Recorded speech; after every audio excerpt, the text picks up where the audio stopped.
Hello and welcome all in Rank Mantra. So let's start our today's session. This is our third lecture of light. तो जैसा कि हम लोगों ने पिछले लेक्चर में यूजेज ऑफ प्लेन मिरर तक डिस्कस किया था, तो उसके आगे आज के सेशन में हम लोग डिस्कस करेंगे। तो जो हमारा पहला टॉपिक होगा डिस्कशन के लिए वो आपका है formation of multiple image by plane mirror. देखिए इसका मतलब क्या है कि अगर मान लेते हैं दो मिरर के बीच में अगर कोई ऑब्जेक्ट है तो इस दोनों मिरर में कितना नंबर ऑफ इमेज बनेगा, यानी कि the multiple image formed when an object is placed between two mirror at an angle theta. यानी कि अगर मान लेते हैं ये जो मिरर है इसके बीच में, जैसे यहाँ आप देख सकते हैं एक ये बालक खड़ा हुआ है, तो इसके बीच में ये जो मिरर है दोनों के बीच में अगर मान लेते हैं लेट सपोज कि एंगल थीटा है, तो इस मिरर में कितना नंबर ऑफ इमेज बनेगा। सेम उसी तरह से ये अगर एक बॉक्स है, एक सिलेंडर है, तो दोनों मिरर के बीच में अगर कुछ एंगल थीटा है तो कितना नंबर ऑफ इमेज बनेगा। तो इसके लिए हमारा कुछ रूल होता है, उस रूल को हम लोग देखते हैं। तो चलिए देखिए, जो हमारा पहला रूल है आप लोग ये रूल याद रखिएगा, क्योंकि रूल पर ही जो नंबर ऑफ इमेज है उसको हम निकाल सकते हैं। पहला रूल ये कहता है कि number of image found by two inclined mirror. अगर मान लेते हैं एक ये और लेट सपोज कि एक मिरर ये है, ये मिरर M1 और ये मिरर मान लेते हैं क्या है भाई साहब M2। तो अगर इनके बीच में कहीं ऑब्जेक्ट होता है तो अब मेरा फार्मूला क्या है कि इफ़ 360 डिग्री बाई थीटा, आप लोग का ये फार्मूला है कि एंगल जो होना चाहिए 360 डिग्री बाई थीटा। अब जो ये थीटा हम कवर करेंगे, ये याद रखिएगा कि ये जो एंगल बनेगा और ये जो एंगल बनेगा इस पूरे एंगल का सम, यानी कि ये जो थीटा होगा ये this is the sum of both angle, यानी कि जो ऑब्जेक्ट से मिरर 1 और मिरर 2 जितना एंगल बनाएगा पूरे एंगल का सम जो होगा हम यहाँ पे थीटा लेते हैं। तो अगर हम मान लेते हैं पहला केस ये है रूल नंबर 1 कि अगर 360 डिग्री बाई थीटा जो है वो किसके बराबर है भाई साहब, तो इवन नंबर के बराबर है। अगर मान लीजिए 360 डिग्री बाई थीटा अगर हम सॉल्व करते हैं और वो वैल्यू अगर इवन नंबर आता है तो जो मेरा टोटल नंबर ऑफ इमेज होगा, जितना 360 डिग्री बाई थीटा करने पे जो वैल्यू आया है वो जितना वैल्यू होगा उसमें से हम क्या कर देंगे -1। यानी कि अगर इवन नंबर आता है तो उसमें से -1 करेंगे तो टोटल नंबर ऑफ इमेज मेरा निकल जाएगा। अब देखिए एग्जाम्पल से भी हम इसको देखेंगे, पहले रूल समझ लीजिए। रूल नंबर 2 क्या है कि अगर 360 डिग्री बाई थीटा क्या हो जाए, ऑड नंबर हो जाए, तो जो नंबर ऑफ इमेज है वो आपका 360 डिग्री बाई थीटा -1 कब होगा, जब if object is placed on the angle bisector. यानी कि जितना ये एंगल होगा, यानी कि जितना मिरर 1 से जो एंगल होगा और सेम अगर मिरर 2 से भी एंगल होगा, यानी कि थीटा 1 और थीटा 2 ऑब्जेक्ट के बीच का जो एंगल है अगर सेम होता है, तब हम जितना नंबर आएगा ऑड नंबर जितना होगा उसमें से -1 करेंगे। और अगर सेम नहीं होता है, ठीक है, तो number of image is equal to 360 degree by theta, sorry यहाँ पे -1 नहीं होगा, ठीक है, केवल उतना ही वैल्यू रह जाएगा, ये वैल्यू को कैंसिल कर लीजिएगा, -1 नहीं होगा। तो number of image 360 degree by theta कब, जब ऑब्जेक्ट प्लेस्ड नहीं होगा एंगल बाइसेक्टर पे। यानी कि ये जो एंगल है अगर दोनों इक्वल नहीं होता है तो जितना n का वैल्यू आएगा ऑड नंबर, उतना ही वैल्यू को हम क्या कर रखते हैं, नंबर ऑफ इमेज रख देते हैं। फिर से सुन लीजिएगा कि अगर ये थीटा एंगल इक्वल नहीं होगा, ठीक है, तो जितना ऑड नंबर आएगा 360 डिग्री बाई थीटा करने पर वही वैल्यू मेरा नंबर ऑफ इमेज कहलाएगा। और अगर एंगल सेम है तो उसमें से क्या करेंगे, जितना ऑड नंबर आएगा उसमें से -1। और अगर मान लेते हैं 360 डिवाइड, ठीक है, अगर कोई इंटीजर नहीं है, ठीक है, अगर कोई इंटीजर नहीं आता है तो then count the number of image explained above. तो हम सेम जैसा ये इमेज जो ये ऊपर वाला जो दोनों रूल है हम उसके हिसाब से इसको सॉल्व करेंगे, ठीक है। अब देखिए चलिए इसको एग्जाम्पल से समझते हैं ज़रा। अब देखिए मान लीजिए मेरा पहला क्वेश्चन है कि find the number of image in the following. तो अगर पहला क्वेश्चन है कि ये ऑब्जेक्ट है, ठीक है, एक मिरर है ये M1 और एक मिरर है M2, ठीक है, एक एंगल है 45 डिग्री यानी 45 डिग्री और दूसरा भी एंगल क्या है 45 डिग्री, और आपसे पूछा जा रहा है बताइए कि टोटल नंबर ऑफ इमेज क्या होगा। तो चलिए एक सॉल्व करके देखते हैं। तो मान लेते हैं हम जानते हैं कि n यानी कि number of image is equal to होता है 360 डिग्री अपॉन थीटा, ठीक। अगर हम थीटा की बात करें तो थीटा जो है ये भी 45 है, ये भी 45 है, यानी कि 45 दोनों है। तो अगर टोटल एंगल बात करेंगे तो ये जो एंगल हो जाएगा टोटल, यानी कि दोनों का सम, ये आपका क्या हो जाएगा 90 डिग्री, ठीक है। तो अगर आप जब इसको सॉल्व कीजिएगा तो ये जो आंसर आएगा आपका 4। अब ये जो 4 है, ये 4 आपका है इवन नंबर। 4 जो है वो क्या है सर, इवन नंबर है। तो अगर ये इवन नंबर है इट मीन्स कि अब हम रूल देखेंगे कि अगर ये इवन नंबर है, ठीक है, तो इवन नंबर में हम क्या करते हैं कि जितना नंबर ऑफ इमेज आया उसमें से -1, यानी कि total number of image find करने के लिए इवन नंबर में से हम क्या कर लेंगे, -1, ठीक है, यानी कि -1। तो ये आपका जो टोटल नंबर ऑफ इमेज बचेगा इस केस के लिए वो कितना होगा, 3 होगा, ठीक है। सेम उसी तरह से अगला क्वेश्चन हम देखते हैं कि अगर मान लेते हैं, आप लोग खुद से भी ट्राई कीजिएगा, वीडियो को पॉज करके आप लोग खुद से भी ट्राई कीजिएगा इस क्वेश्चन को बनाने का सबसे पहले, उसके बाद इसका सॉल्यूशन देखिएगा। तो देखिए अगर मान लेते हैं ये केस है तो same n is equal to, एक एंगल है आपका 36 दोनों एंगल सेम है, तो ये 360 डिग्री अपॉन थीटा, ठीक है। अब भाई साहब देखिए, तो अगर हम बात करेंगे 360 डिग्री अपॉन थीटा कितना होगा, 36 प्लस 36, यानी कि जो एंगल होगा आपका वो हो जाएगा 72। तो अगर इसको हम सॉल्व करेंगे 72 से ये कितना बार में जाएगा, ये लगभग आपका 5, ये 5 कैंसिल होगा ये 5 बार में। जस्ट ए मिनट,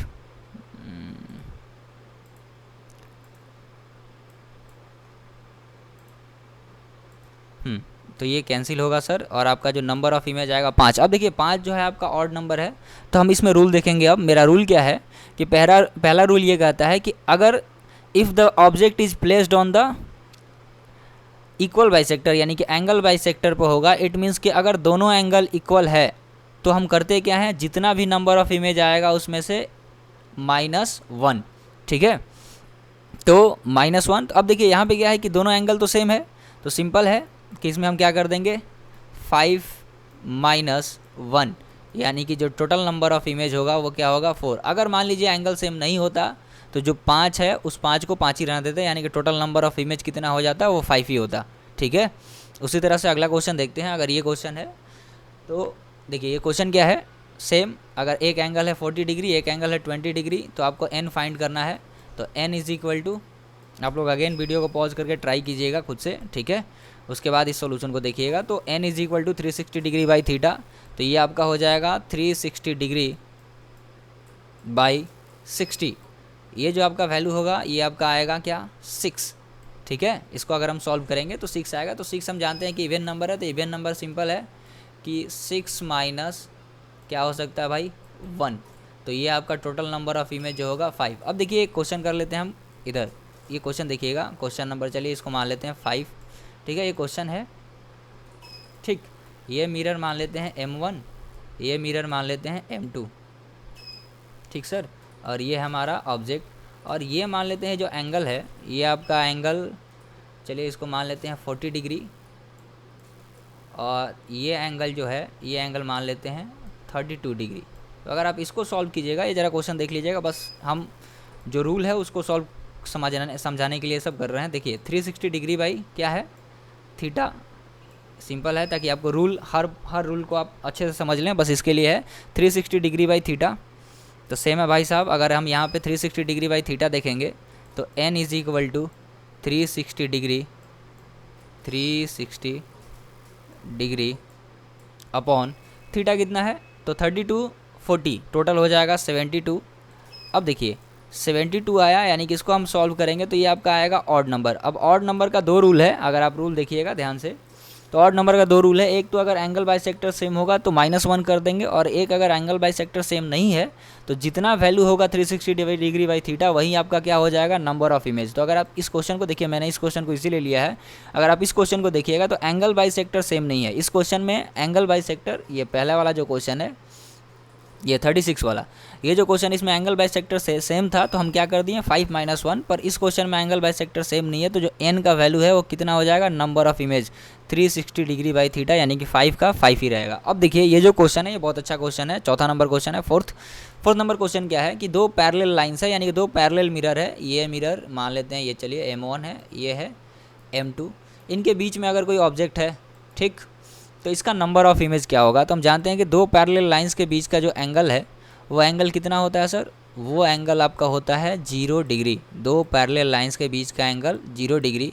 तो n is equal to 360 degree by theta, तो थीटा इसमें कितना होगा, दो पैरेलल लाइंस के बीच का एंगल 0। और आप जानते हैं कि समथिंग बाई 0 वो वैल्यू क्या हो जाता है सर, वो वैल्यू हो जाता है इन्फिनिटी, यानी कि जो इसमें नंबर ऑफ इमेज बनेगा वो कितना बनेगा, इन्फिनिटी बनेगा। तो आप लोग इस बात को ध्यान रखिएगा कि अगर आपसे कोई पूछे कि दो पैरेलल मिरर में नंबर ऑफ इमेज कितना बनता है, तो नंबर ऑफ इमेज होगा इन्फिनिटी। आप इस फिगर को देखिए, ये देखिए, ये आपका पैरेलल मिरर है, ठीक है, दो पैरेलल मिरर। अगर हम इसके बीच में यहाँ एक ऑब्जेक्ट है, तो हम जानते हैं प्लेन मिरर से इमेज बनाना हम जान चुके हैं कि प्लेन मिरर से जो इमेज होता है वो सेम डिस्टेंस पे मिरर के पीछे बनता है। तो अगर यहाँ से रे निकला, ये रे निकला, तो इसका जो इमेज बनेगा वो पीछे, ठीक है। फिर ये टकराया, फिर वापस अगर इस तरफ टकराता है तो ये पीछे की ओर, ठीक है।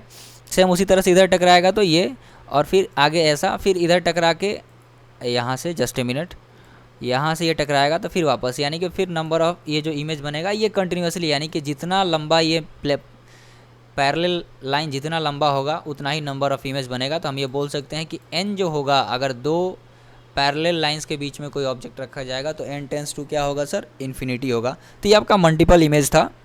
अब हम अगले टॉपिक पे बढ़ते हैं। जो हमारा अगला टॉपिक है वो है sir spherical mirror. Spherical mirror क्या होता है, तो सिंपल है कि spherical mirror is formed by polishing one surface of a part of a sphere, यानी कि स्फेरिकल मिरर सिंपल एक स्फेयर होता है, ठीक है। और इसके अगर हम किसी एक पार्ट को किसी साइड से पॉलिश करते हैं तो अगर यहाँ से लाइट का रिफ्लेक्शन होता है तो वैसे मिरर को हम लोग क्या कहते हैं, स्फेरिकल मिरर कहते हैं। यानी कि spherical mirror is formed by polishing one surface of a part of a sphere, या spherical mirror is reflecting surface, simple ये एक रिफ्लेक्टिंग सरफेस होता है। Whose shape is spherical mirror, यानी कि उसका शेप कैसा होता है, स्फेरिकल। तो ये आप इस डायग्राम में देख सकते हैं, ये एक हॉलो ग्लास तरह का होता है। इसके सेंटर वाले पार्ट को अभी हम चर्चा करेंगे, इसके सेंटर वाले पार्ट को सी बोलते हैं, यानी सेंटर ऑफ कर्वेचर। और यहाँ से जो रेडियस होता है इसको बोला जाता है रेडियस ऑफ कर्वेचर। और ये जो लाइन यहाँ से निकल रही है, जो पॉइंट पी है, इसको पोल बोलते हैं, ठीक है।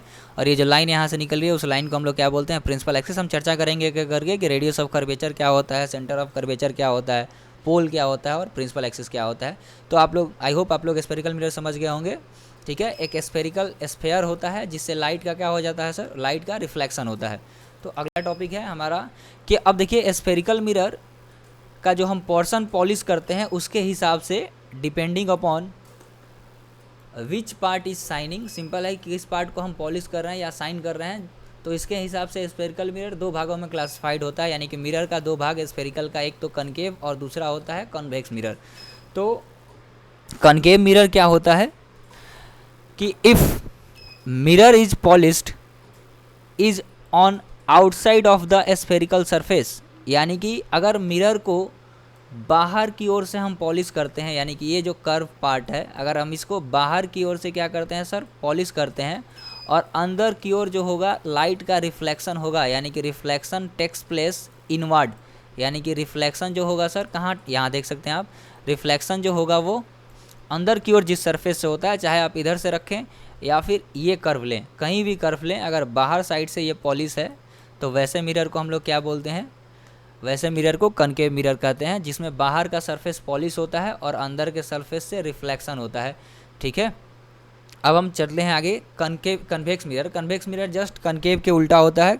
तो कनकेव का उल्टा मतलब क्या, कि अगर इसका अंदर वाला पार्ट पॉलिश है, ठीक है, if mirror polished is in the inside of A spherical surface, ठीक है, उस मिरर को हम लोग उस मिरर को हम लोग कन्वेक्स बोलते हैं। यहाँ थोड़ा सा ये कन्वेक्स, ठीक है, उस मिरर को हम लोग क्या बोलते हैं, कन्वेक्स, जिसका आउटर पार्ट रिफ्लेक्टिंग हो और इनर पार्ट क्या हो सर, पॉलिश्ड हो, ठीक है।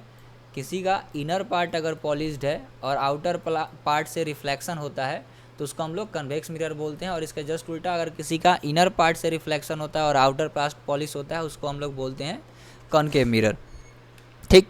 अब आगे बढ़ते हैं, कुछ ये जो टर्म्स है जो अभी हम डिस्कस कर रहे थे इसमें कि सेंटर ऑफ कर्वेचर क्या होता है, प्रिंसिपल एक्सिस क्या होता है, तो ये टर्म्स को हम देखते हैं कि एक एक करके ये टर्म्स क्या क्या होते हैं। सेंटर ऑफ कर्वेचर सबसे पहले, तो सेंटर ऑफ कर्वेचर क्या होता है, the centre of sphere which the mirror is part, यानी कि चाहे वो कनकेव मिरर चाहे वो कन्वेक्स मिरर हो, this is the part of spherical mirror.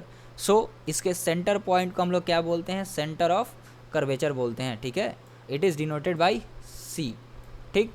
Radius of curvature क्या होता है कि द रेडियस ऑफ स्फीयर, अब जो मिरर है उसका जो रेडियस होगा यानी कि सेंटर ऑफ कर्वेचर से जो मिरर का डिस्टेंस होगा, या फिर वो कनकेव हो या फिर वो कन्वेक्स हो, ठीक है, जो डिस्टेंस होता है उस डिस्टेंस को हम लोग बोलते हैं रेडियस ऑफ कर्वेचर।